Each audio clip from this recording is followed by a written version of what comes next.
On this episode of Bite Sized, we are watching and discussing the 7th scene of the movie The Twilight Saga, New Moon. For those of you watching along at home, that's from 11:03 to 13:25. And now, on to the episode.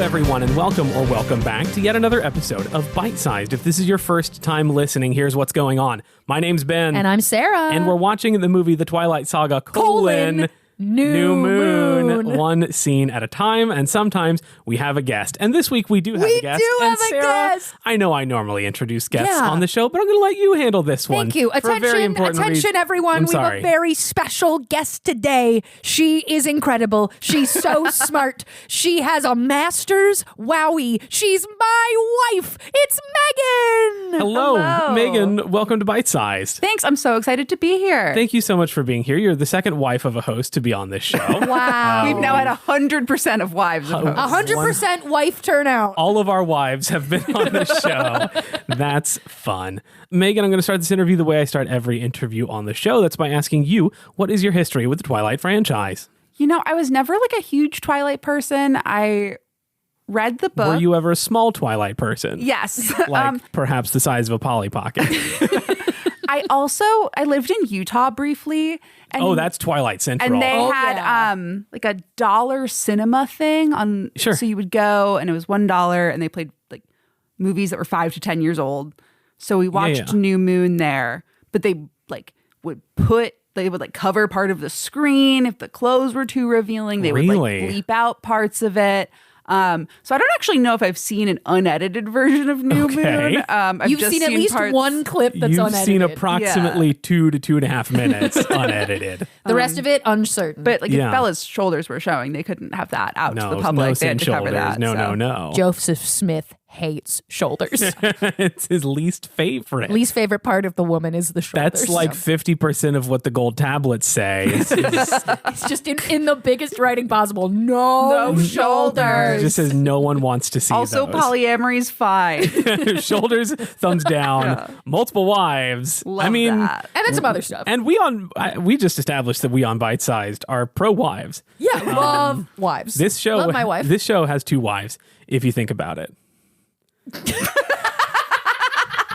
I'm going to cut this nonsense short because we have a lot to cover today. We do. Okay, yeah, this is 2 full minutes of content. Even more than you realize. What? I've got a surprise for y'all today. I know. I'm scared. What do you have? It's a good surprise. Calm down. It's Bella's birthday. It's Bella's birthday, everyone. I mean, it's been Bella's birthday in every previous scene of this film that we've reviewed so far, but it's especially Bella's birthday because now she's at a birthday party. Yeah.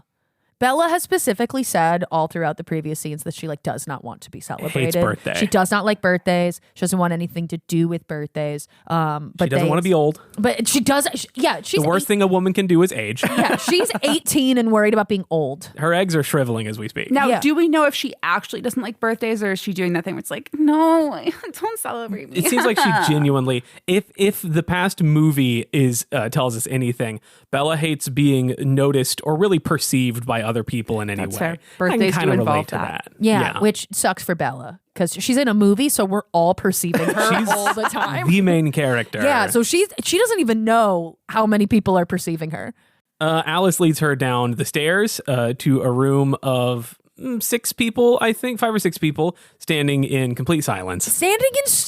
Surrounded by candles. So I counted because I was curious. I was like, this is too many candles. It's the series finale of The Bachelorette. Yes, that many candles. In the first shot where we see them from down the stairs, I counted 44 candles. 44 candles. If you had me guessed, I would have capped out at like 15. No, 44 candles. And then we then get a shot of Bella walking down the stairs and we see more on like the bookcase. There's 33 more candles for a minimum of 77 candles in this one thing for a birthday. Do they think Bella's 77? Do they think Bella likes candles? I mean, I guess if you are... What do girl like? Can I tell you my theory? Yes. Absolutely. I think that they do not celebrate birthdays because they've been the same age for a long time. That's something we're going to talk about later on, too. Yeah. And so I think they were like, you know, just trying to rack their brains, like, what do they remember about birthdays? And they kind of remembered, like, oh, candles. Candle good. Because also they don't eat human food, Yeah. which means they haven't had birthday cake in a minimum like 100 so they were just trying years. their best to kind of put it on, Okay. but they didn't really know the details of how it should go. Did they already have 77 candles laying around, or did someone have to make a Michael's run? I mean, they've lived in that house for how many years? I mean, that's... I feel like, you know, a bunch of white women live in that house. I bet they love a scented candle. I also feel But like also- candles are the things you just acquire. Like, yeah, you don't get a However- candle. They get to your house. However, they move all the time. That's true. Are you going to take that many goddamn candles Yes. with you every time you They're relocate? really strong. It's Esme's thing. Fair enough. And I guess They're impossibly fast and strong, and they're running cross country holding 10 candles. Carlisle's like one of the richest fictional He characters. is. I learned this the other That's day that he's insane. richer than Scrooge McDuck. I was about to say Wait, Scrooge McDuck. Canonically, Genuinely. He's like a multi-billionaire. He's a multi-billionaire because Alice, whose power is she can maybe see things sometimes, Kind of see the future, even though maybe. really she's just guessing. In the way that we all she can. see sees the stock market, so they like know when to invest in things, and then they make a demand. That feels illegal. Yeah, well, I mean, there's no laws that says you can't use psychic abilities. yeah. Show me in the Constitution where it says I can't be psychic and gain from the stock market. I feel like insider trading is sort of like that. But is it an insider if I'm just on the outside looking at That's the the future? thing. She doesn't have inside knowledge. She has outside knowledge of Outsider the future. trading. It's outsider trading is what it is. She's banging on the window saying, "Let me buy! Let me buy!" That's perfectly legal. Sorry about all this. You tried to ruin Allison. If that were even possible. Happy birthday, Bella. Thanks. I found it in your bag. Mind? Alice starts taking pictures with Bella's camera. Okay, she says she went through Bella's bag. That was her justification. Bella seemed surprised that she had the camera, and Alice said, quote, "I found it in your bag." So Bella got a camera for her birthday from her dad. Earlier this morning, movie time. Earlier this morning, movie time, like 3 scenes ago, our time. Bella got a camera. This is confusing. Bella got a camera, so she like started taking some photos of her friends earlier. But Bella talks about how she like doesn't want to be. Again, she doesn't want to be perceived. Oopsie, she's in a movie. Oh well. But Alice just takes it from her fucking bag. Right. What are you doing in there? Like, my thought was, clearly Alice gave her an extreme makeover with the dress and the hair and probably some makeup. And so I don't know if she had to like dig something out of Bella's bag. I don't know what women had, especially high school age women, had in their purses circa Megan? 2009. In 2009, what did you have in your bag? My flip phone. Uh-huh. Like probably some cash and maybe like a debit card. And I feel like not much else, honestly. I feel maybe like like I a snack. probably also A had, maybe chapstick? like a chapstick, some gum. Okay. Probably. An iPod, probably. Oh, an iPod You and some tangled up definitely- headphones. Oh, yeah, Yes. very knotted up Yes. headphones. Maybe a lip gloss if I was like going out on the town. So the most charitable explanation here is that Alice and Bella were getting ready, and Bella said something like, "My iPod's in my bag. Can you get it and hook it up to your iPod dock that everyone had They around didn't this get time?" the iPod sponsorship, so that's why it's not there. This is the blanks that we have to fill in ourselves. But while Alice was looking for a thing in the bag that Bella requested, she saw the camera and was like, "I'm taking that for later." Emmett jokes around with Edward about how he's dating an older woman. Dating an older woman? Huh? I looked it up because I was curious, like, then what's the age difference between Emmett and Rosalie? Emmett was 20 when he got turned, and Okay. Rosalie's 18. Okay. So technically, yeah, he's dating younger, and Edward's now dating an older woman by 1 year. Yeah. Except he's like 400, right? 109. About 100, 109. Did you know? Wait, Megan, where's Edward from? The Spanish flu, right? He grew up in the Spanish flu. He's from the Spanish flu. Where Edward live? Where did he born? Because now we're asking everybody this because people have been giving us conflicting answers. Ohio? You know what? Closest geographically. Closest geographically. He's from Chicago. He's from here in Chicago. He's from this place. He died. He became a vampire in Mercy Hospital here in Chicago. That's big. He's on Chicago Med now. Basically, yeah. But we have a good run of episodes coming up that we've recorded that, listener, you haven't heard yet. This is in your future. Of people who seem to believe that Edward is European. They thought he was from Spain because he got the Spanish flu. I'll be honest. London was my first thought, but then I was like, I think I'm just getting confused with Harry Potter. Carlisle's from London. Yeah. Carlisle is from London. And I guess it makes sense to assume a vampire would be from somewhere in Europe. He strikes me as very Ohio. Now, why is that? What about him says Ohio to you? Is it that I feel kind of uncomfortable around him. Oh, he's not the Riddler? Is he just a bland white man? Yeah, he's just a bland white man. Yeah. He's just kind of an empty canvas you drive through. Yeah, he's just a place you go through on your way somewhere else, and maybe you stop at Cedar Point, and that's pretty cool. You first, Rosalie. It's a necklace. Alice picked it up. Thanks. Rosalie hands Bella a present. Yes. And before Bella opens it, tells her what it is. And this circles back to your theory that they haven't celebrated birthdays in a long time. Yeah. And my note is that it is most likely Rosalie and Bella have never been on the best terms. They've always been a little icy.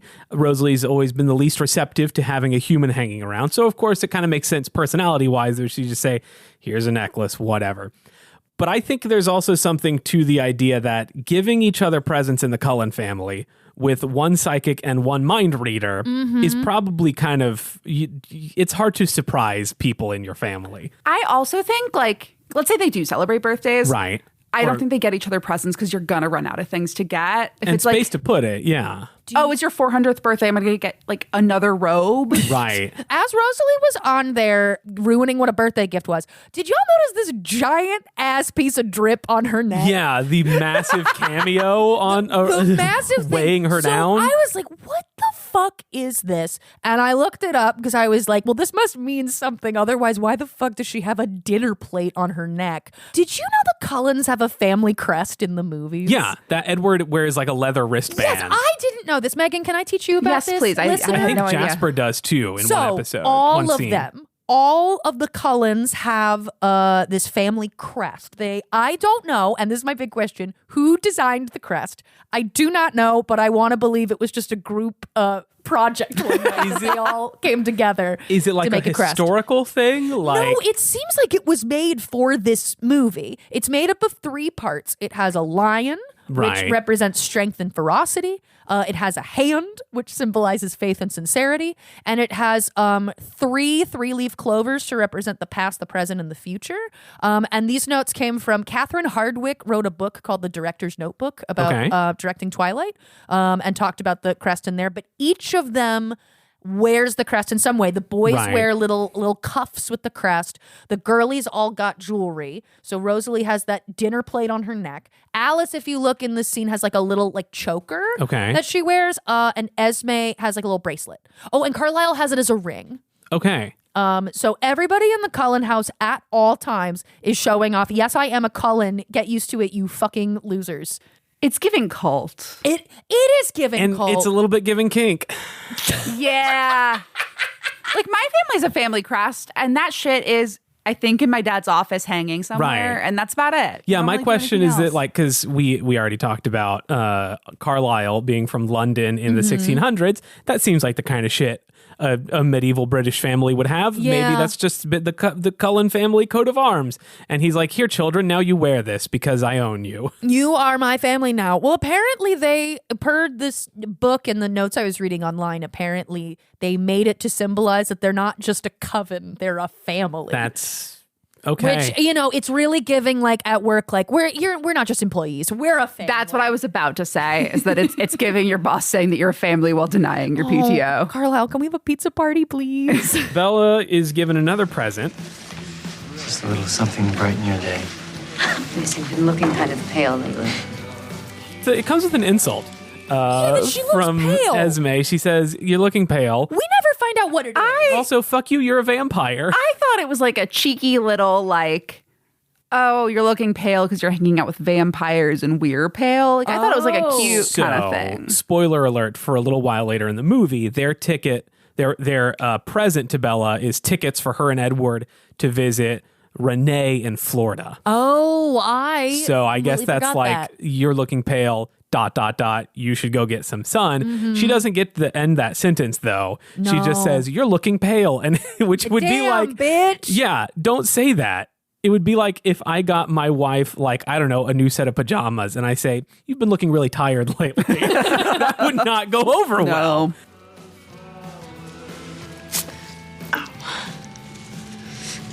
Paper cut.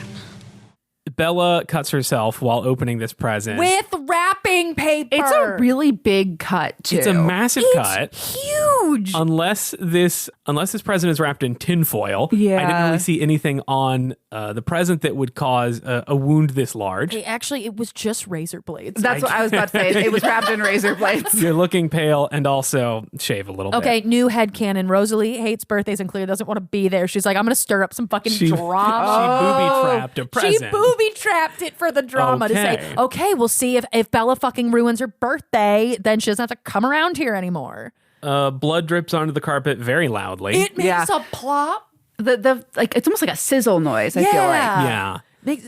There is like a drip of like water dripping into a puddle in a cave. Yeah. But there is also a little sizzle, which is a little overly dramatic. Well, do you think it's that because don't they have like enhanced senses as a vampire? They do have super hearing. Do you think that's like how it sounds to them? I think that's what we're supposed to take because it also like zooms in. I assumed it was just like the drama of it all, but I just thought that now. Oh my God, their brain is like constantly watching Coco Melon, and that's just like existence. Their existence is Coco Melon. Paper cut. Yeah, and then Jasper goes bananas. He's hulking out. He reacts to this blood. The explanation is basically he has been a vegetarian for a shorter amount of time than the other vampires, so he's not as used to controlling himself around human blood. Jazz, shh. It's okay. It's just a little blood.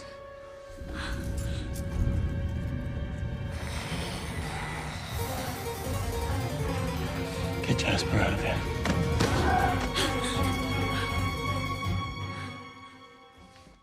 Even though we saw her, Bella, bleeding a lot more in the ballet studio at the end of the last movie, and he was locked in. He did not get distracted by that blood at all. And also, he is a high schooler. I assume a person has had like a bloody nose in his presence. That's my fucking question. Yeah. What do you mean you're fucking losing your mind at a literal drop of blood? And fast forward a little bit too, Alice starts to get a little lightheaded as well. Blood. And like, you also, I'm sure, have encountered blood in one way or another at the many, many high schools you've gone to. Why are you not freaking out right now? Can you imagine? You're 15 years old. Yes. You just got your period. Yes. And you're walking into homeroom, and then Jasper is just staring at you. Like, what a bad... Like he's ready to kill you. You're already having a bad day. Right. I'm crampy. I'm tired. You bled through your favorite pair of jeans. And now this weird boy is looking at me weird. Or it's after gym class. You're showering, you're changing, first period happens. And Alice right next to you says, I'm so sorry, and walks away. Like, her of all people should have the most control over this. I just don't think that the Cullens should be going to a public school. That's what I've said. They should by all... we talked about this, I think, with you, that by all rights, they should be homeschooled. The only reason they're not homeschooled is if they are homeschooled, there's no movie. Bella and Edward never meet. Yeah, so we just gotta kind of ignore, like, okay, but what about this? And just go, I don't know, man, they sparkle. Well, it seems like these boys have at least been practicing wrestling because they're fucking like dodging and weaving Jasper as he's like, give me that blood. Emmett looks like a jock, which is crazy because I'm pretty sure he's not on any sports teams. And any public high school coach would be like, I need that boy on my wrestling team. That boy needs to wrestle men. He needs to play football now. Let that boy get CTE for my sake. Come on. Put him in a helmet. Do it, cowards. Jasper charges at Bella. Edward does the natural thing that anyone would do in this situation. This is fucking insane. And he shoves Bella across the room into 4 vases. Yeah. Into a comical number of vases. And she falls like a fucking rag doll. And then this all happens before Jasper gets to Bella, because he's then able to turn around and shove Jasper into a something piano. He could. It's not seems like we could have just done that. It's not like shoving Bella bought him some time. He could have just pushed Jasper. Jasper is still moving forward. Right. A Jasper in motion will remain in motion until acted upon by an outside Edward. Yes, which is a piano. Or that too. Yes, but like there was absolutely no strategical reason, and this ties into something I talked a lot about with guests at the end of the movie, which is the Cullens are terrible fighters. They have awful sense of tactics. To give you a recap of my conversations that I had multiple times with different people at the end of the last movie, is that their strategy to protecting Bella from a vampire is to immediately scatter.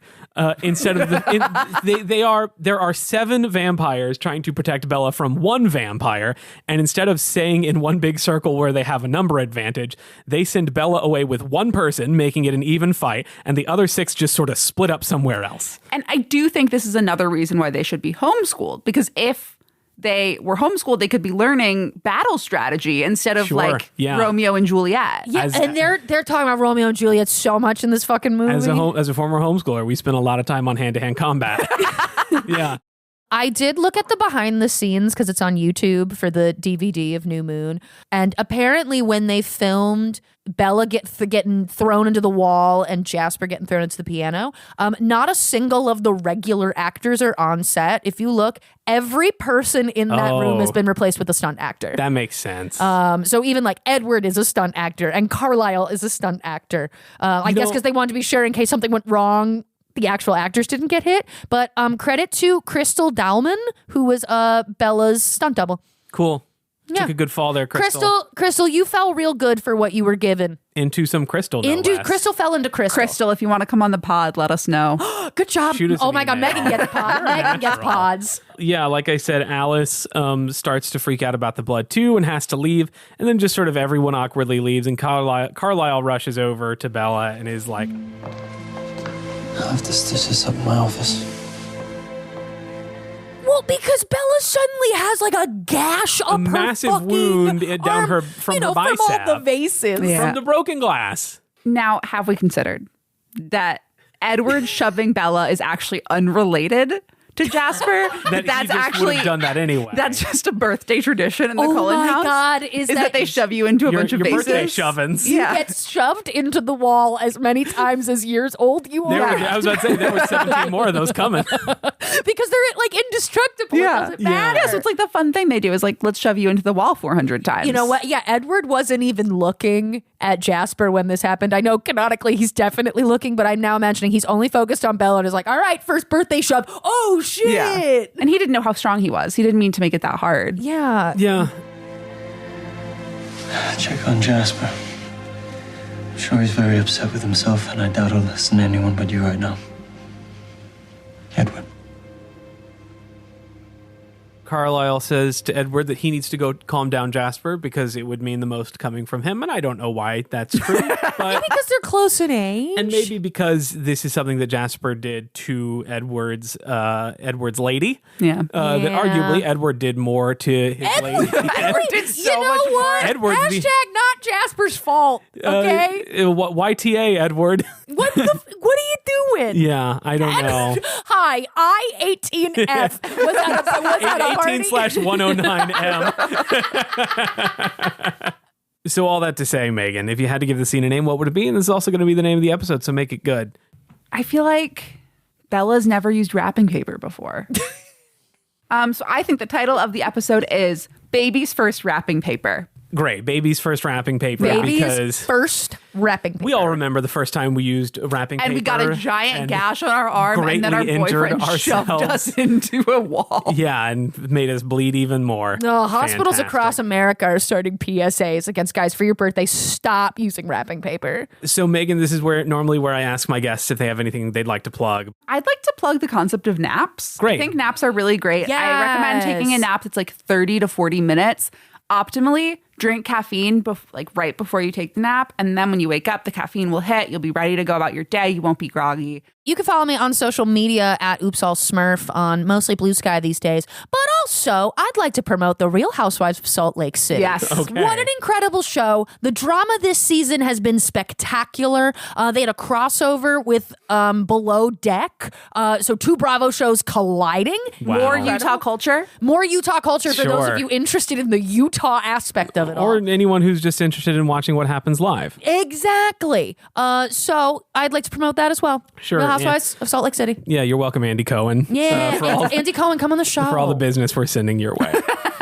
So I figure in lieu of a massive plug segment, there is an ice cream place near my apartment. Yes. That recently released some Twilight-themed ice creams. Yes. And we're going to taste test those now. There's an Edward and a Jacob flavor. Shut up. And they're not paying me. This isn't SpawnCon, so I'm not going to name them on the episode, on the audio. Yeah, but if we you can, want sponsorship, you got to pay. Yeah, we're holding this hostage. But listener, if you are interested, we'll probably post about it on the social medias. But let's just get some first reactions now. Go ahead and grab a spoon, grab a pint. This is vegan ice cream. What are the flavors? Edward and Jacob. Okay. The flavor is vampire or werewolf. Do you What want? is has in, blood? for example, an Edward flavored ice cream? Hold on, let me. I should have. Other than a desire to push your wife into a table. Spanish flu. And Oh, it's on the back. hints of Ohio. Well, this contains coconut. Edwards has coconut. And Jacob's does okay. His Edward says white coffee frozen Blue dessert. Moon. And what's Blue Moon? The Midwestern classic that tastes like a balance of raspberry, lemon, almond, and vanilla. That's what Blue Moon is. Sorry, I'm Apparently. from Virginia. I'm from Texas, but I'm reading from their Instagram. Oh, great. So would you like? Can I have Blue Moon? I haven't had Blue Moon since I was a kid. Okay. Yeah, great. and then, you try the white coffee. And I'm gonna have Edward. Great. The one that may have coconut or Great. does have coconut. These Okay. have been on the counter for a little bit, so hopefully they're nice and soft. Oh yeah, they're nice and soft. Okay. Do you want to eat melty. at the same time? Do you Yeah. No, I'm doing great. Don't cut yourself, please. Please, Megan, please. What if Sarah I did? will shove you into my bookcase. All right. I'm trying. Oh, it's Blue Moon because he's a werewolf. Oh, like the moon. Now, I thought coffee was an interesting choice for Edward because he doesn't get tired. No, probably because he stays awake all night Yeah. and watches you sleep. Oh, clever girl. It's not the Edward's not my favorite flavor. Okay. I mean, you don't like coconut. Do you want to switch? Yeah, I do. I want switch. I want Jacob. It tastes more like coffee than coconut. But does it taste like Edward? If that's what Edward tastes like, I'm glad I'm a lesbian. It's too coffee. It's too coffee. It's not sweet enough. Okay, I'm trying Blue Moon now. Okay. Very honest reviews. Kind of tastes like cotton candy. Let me see one of these. I like the Blue Moon. All right, I'm going to try the Edward white coffee with the disclaimer that I don't drink coffee because I don't like the taste. Oh, really? Okay, then I don't so think you're going to like this. This is at a disadvantage. But yeah, the Blue Moon is nice. That's not bad. Here, would you like to try the Jacob? Yeah. Jacob. Now, have you had Blue Moon ice cream before? No, not to my knowledge. I don't dislike coffee because of the flavor. I dislike coffee because of the bitterness, but there's very little bitterness in that. So I do like that. Now let's try the Jacob. That's quite nice. I like the Blue Moon. You are right, Megan, that it is very sort of artificial. Like it doesn't taste like an actual thing. It tastes like sort of a candy flavor. Yeah. Which is fun. I do like that. I feel like my childhood was going to the little ice cream shop around the corner and getting Blue Moon. Or Superman. I think they might be the same flavor, actually. But another thing we didn't have in Texas, we had normal flavors. you didn't have Superman? No. No. What's Superman? It's like blue and yellow and red. It's like Blue Moon mixed with, I think, other things. Or maybe they're the So same. is it like I a don't know. Neapolitan, but No. Oh. Do you have your phone? Yeah, I Google do. Superman ice cream, please. okay. Yes, ma'am, I will. My phone's over there. I'm not sure it's the flavor I would associate with a werewolf. But It's a little bright for a werewolf, but I think the name is appropriate. Yeah. Oh, yeah. You know what? The first thing that comes up, it says that it's popular in the Midwest. So no wonder I do not know about this. I'm like, I don't know her. I've never seen her in my life. I feel like for a werewolf, Jacob famously very warm, very high body temperature. So yeah, you got to be shirtless. Think like a cinnamon. Oh, do I have to take my shirt off? No. Okay, no, good. you're fine. I don't know. That's what I would think for that. But anyway, that's the ice cream. You know what? I think Edward would be like a dark chocolate, like a rich flavor. Yeah. Like if there could somehow be an ice cream that tastes like cologne. And with like, you know what, like musk and leather, with a few like gold flakes on top, just for pizzazz. fancy. Yeah, that sounds about right to me.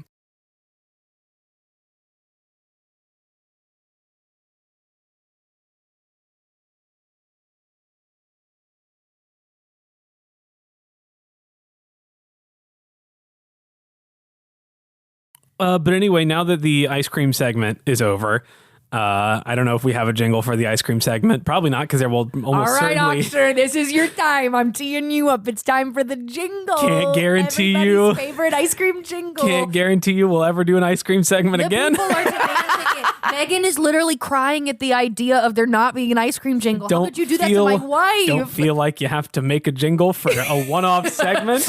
Odds are... How do you know this is going to be one-off? Well, odds are we're not going to encounter another Twilight ice cream again anytime soon. You know what? We'll just bring in our own ice cream and say it's Twilight flavored. Hold on to your ass. It's ice cream time. With that, then, let's start to wrap up this show. Yeah. Thank you to Sarah and Megan for coming to my apartment and being here. Thank you to the band Swimwear Department for letting us use their song Mauled to Death as our theme. Thank you to my editor, Ben Oxshire, for putting this show together and making it sound good. And that is it. That is all we have today. As we always say at the end of every episode... Edward... Wait, shit. No. No, that's the fun of podcasts, is we can just edit that out. Or we could just keep that word for sure. Edward, oh shit. Edward, oh shit. Edward is from the Spanish flu. Edward is from the Spanish flu. See you next time.